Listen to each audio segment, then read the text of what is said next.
అందరికీ నమస్తే అండి. రేవంత్ రెడ్డి గారు చాలా తెలివైన పొలిటీషియన్ అండ్ చాలా చిన్న స్థాయి నుంచి డౌన్ టు ఎర్త్ వచ్చిన వ్యక్తి. ఆయనేమి గోల్డెన్ స్పూన్ కాదు బై బర్త్. ఆయనేమి పొలిటికల్గా ఒక పెద్ద ఫ్యామిలీ నుంచి రాలేదు. కానీ చాలా తక్కువ టైంలో తనలో ఉన్న ఫైర్ ద్వారా, తనలో ఉన్న వాక్చాతుర్యం ద్వారా, తనలో ఉన్న సబ్జెక్ట్ ద్వారా రాజకీయాల్లో పైకి వచ్చారు. అలా అలా అలా సీఎం స్థాయి వరకు ఎదిగారు. అలా వచ్చిన వ్యక్తికి ఎక్కడ ఏం మాట్లాడాలి అనేది ఖచ్చితంగా ఇంగిత జ్ఞానం ఉంటుంది. మైండ్ 24/7 అలర్ట్గానే ఉంటుంది. అటువంటి రేవంత్ రెడ్డి గారు ఈరోజు జరిగిన ఒక మీటింగ్లో, కాంగ్రెస్ పార్టీ అధికారంలోకి వచ్చి 2 ఏళ్ళు పూర్తయిన సందర్భంగా జరుగుతున్న మీటింగ్లో ఈరోజు ఆయన మాట్లాడిన మాటలు ఒక్కసారి చూడండి. కాస్త అభ్యంతరకరంగానే ఉన్నాయి. మేబీ ఇవి ఒక పెద్ద కాంట్రవర్సీకి దారితీయచ్చు. ఒకసారి ఆయన ఏం మాట్లాడారో విందాం. హిందువులలో ఎన్ని దేవతలు ఉండ్రు? ఎంతమంది దేవుళ్ళు? 3 కోట్లు ఉందా? ఎందుకున్నాయి? పెళ్లి చేసుకోవడానికి హనుమంతుడు ఉన్నాడు, 2 పెళ్లిళ్ళు చేసుకునేవానికి ఇంకొక ఆయన దేవుడు ఉన్నాడు, మందు తాగేటోళ్ళకు ఓ దేవుడు ఉన్నాడు, ఎల్లమ్మ, పోషమ్మ, మైసమ్మ, కళ్ళు కొయ్యాలి, కోడి కొయ్యాలి అనేటోళ్ళకు ఉండ్రు, పప్పన్నం తినేటోళ్ళకు కూడా దేవుడు ఉండు. అవునా? అన్ని రకాల దేవుళ్ళు ఉన్నారు. ఒకసారి మళ్ళీ విందామే. హిందువులలో ఎన్ని దేవతలు ఉండ్రు? ఎంతమంది దేవుళ్ళు? 3 కోట్లు ఉందా? ఎందుకున్నాయి? పెళ్లి చేసుకోవడానికి హనుమంతుడు ఉన్నాడు, 2 పెళ్లిళ్ళు చేసుకునేవానికి ఇంకొక ఆయన దేవుడు ఉన్నాడు, మందు తాగేటోళ్ళకు ఓ దేవుడు ఉన్నాడు, ఎల్లమ్మ, పోషమ్మ, మైసమ్మ, కళ్ళు కొయ్యాలి, కోడి కొయ్యాలి అనేటోళ్ళకు ఉండ్రు, పప్పన్నం తినేటోళ్ళకు కూడా దేవుడు ఉండు. అవునా? అన్ని రకాల దేవుళ్ళు ఉన్నారు. సో ఆయన మాట్లాడిన మాటలు విన్నారు కదా. ఖచ్చితంగా ఇది తప్ప రైట్ అనేది చూసిన ప్రతి ఒక్కరికి తెలుసు. ఎగతాళిగా మాట్లాడారు దేవుళ్ళ విషయంలో. మొన్న రాజమౌళి గారు నేను దేవుణ్ణి నమ్మను అనే అన్నందుకే సోషల్ మీడియాలోను, డిజిటల్ మీడియాలోను కొంతమంది హిందూ సంఘాలు, రకరకాల సంఘాల వాళ్ళు విపరీతంగా మాట్లాడారు రాజమౌళి గారి గురించి. ఆయన గతంలో తీసిన సినిమాలు, గతంలో ఆయన సినిమాల్లో దేవుణ్ణి చూపించిన తీరు కూడా మర్చిపోయి ఆయన్ను విపరీతంగా విమర్శించారు, టార్గెట్ చేశారు. మరి ఇప్పుడు రేవంత్ రెడ్డి గారు మాట్లాడిన మాటలు అంతకంటే హేళన చేసేలా ఉన్నాయి.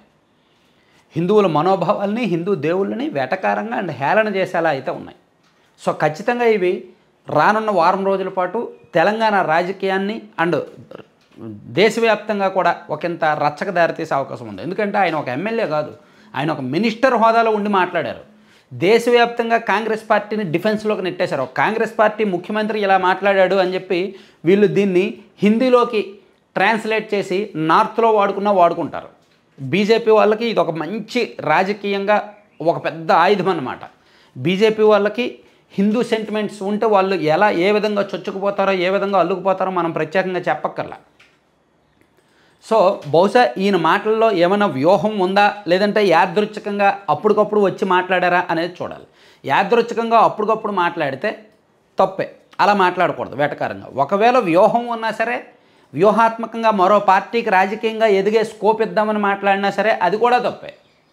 అలా రాజకీయ అవసరాల కోసమో, అవకాశాల కోసమో, స్కోప్ ఇవ్వడం కోసమో ఇలా మాట్లాడకూడదు.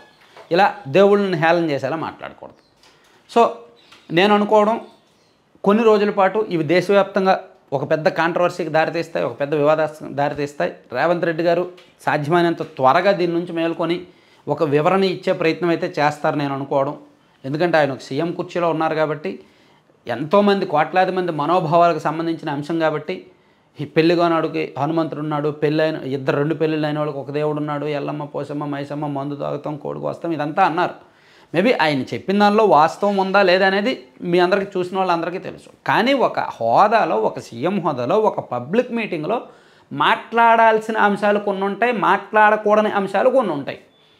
ఆ స్థాయిలో మాట్లాడాల్సిన అంశాలు, మాట్లాడకూడని అంశాలు మాట్లాడితే అవి మనోభావాలకు రిలేట్ అవుతాయి. సో ఇక్కడ ఆయన స్థాయి అండ్ ఆ మీటింగ్ ప్లేసు, ఆ సందర్భం ఇవన్నీ కూడా రాంగ్ అనమాట.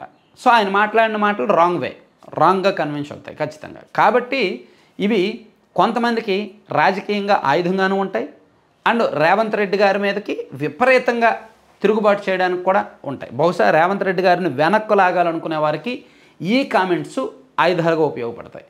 రాబోయే వారం 10 రోజుల్లో తెలంగాణ రాజకీయాల్లో పెను సంచలనంగా కూడా మారబోతున్నాయి అన్నమాట. సో రేవంత్ రెడ్డి గారు మరి ఏ థాట్లో ఉండి అలా మాట్లాడారో అదంతా కాలం సమాధానం చెప్పాలి. సో మీ అభిప్రాయం ఏంటి? రేవంత్ రెడ్డి గారు ఇలా మాట్లాడడం పట్ల మీరేమనుకుంటున్నారు? ఇదేమైనా వ్యూహాత్మకలా, లేదంటే కావాలని మాట్లాడారా, లేదంటే యాదృచ్ఛికంగా అప్పటికప్పుడు వచ్చిందా, తప్ప ఒప్ప అనేది మీరేమనుకుంటున్నారు అనేది కింద కామెంట్ సెక్షన్లో కామెంట్ చేయండి. సో కంటెంట్ చివరి వరకు చూసిన ప్రతి ఒక్కరికి కూడా ధన్యవాదాలు. కంటెంట్కి సంబంధం లేకుండా స్క్రీన్ మీద మీరు ఒక యాడ్ చూస్తున్నారు కదా, laddupalem.com అని. సో మనం ఎందుకు ప్రమోట్ చేస్తున్నామంటే వీళ్ళు అందిస్తున్న product purity and 100% healthy and tasty కూడా. టేస్ట్ ఉంటుంది, హెల్దీ ఉంటుంది. అండ్ ఒక యూనిక్ ప్రోడక్ట్, కొత్త ప్రోడక్ట్, మిల్లెట్స్తోనూ, డ్రై ఫ్రూట్స్తోనూ, నట్స్తోనూ, సీడ్స్తోనూ లడ్డూలు తయారు చేయడం అంటే మాటలు కాదు. సో ఆ ఫార్ములాని ట్రైనింగ్ తీసుకొని వాళ్ళందరూ కూడా కష్టపడి తయారు చేస్తున్నారు. ఆర్గానిక్ వేలో మంచి ప్రోడక్ట్ ఇస్తున్నారు. ప్లస్ దాంతోపాటు డిస్కౌంట్లు ఉన్నాయి, ఫ్రీ డెలివరీస్ ఉన్నాయి. అలాగే మిల్లెట్స్తో హాట్ స్నాక్స్ ఉన్నాయి. ఇప్పుడు పిల్లలకు మనం బయట నుంచి వచ్చాక జంక్ ఫుడ్, మ్యాగీ లాంటివి చెత్త చెదరం ఇచ్చాకంటే రాగి, సజ్జ, జొన్న, కొర్ర వంటి వాటితో చేసిన హాట్ స్నాక్స్ వీళ్ళ దగ్గర ఉంటాయి. జంతికలు, మురుగులు, రిబ్బన్ పొస్ ఇవన్నీ ఉంటాయి. పిల్లలు బాగా తింటారు ఇష్టంగా.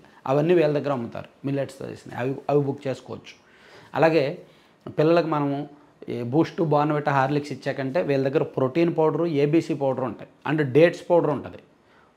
ఏబీసీ పౌడర్ అంటే యాపిల్ బీట్రూట్ క్యారెట్ పౌడర్ ఉంది. And Amla beetroot carrot mix powder కూడా ఉంటుంది అనమాట. ఇవన్నీ వీళ్ళ దగ్గర దొరుకుతాయి. వీటితో పాటు పెద్దవాళ్ళకి మునగాకు పొడి, మునగాకు వల్ల మల్టిపుల్ హెల్త్ బెనిఫిట్స్. అలాగే జామాకు పొడి అండ్ వీట్ స్ప్రౌట్స్ పౌడర్ ఇట్లాంటివన్నీ ఉంటాయి. వీటితో పాటు veg and non veg pickles అని రకరకాల కస్టమైజ్డ్ ఐటమ్స్ కూడా ఉంటాయి. మీకు ఏం కావాలన్నా బుక్ చేసుకోండి. laddupalem.com అనే సైట్ విజిట్ చేయొచ్చు. లేదా 9997839994 నెంబర్కి కాల్ లేదా వాట్సాప్ చేసి మీకు ఆర్డర్ చేసుకోండి. 2 తెలుగు రాష్ట్రాలకు ఫ్రీ డెలివరీ అండ్ 10% ఆఫర్స్ కూడా అందరికీ. Thank you.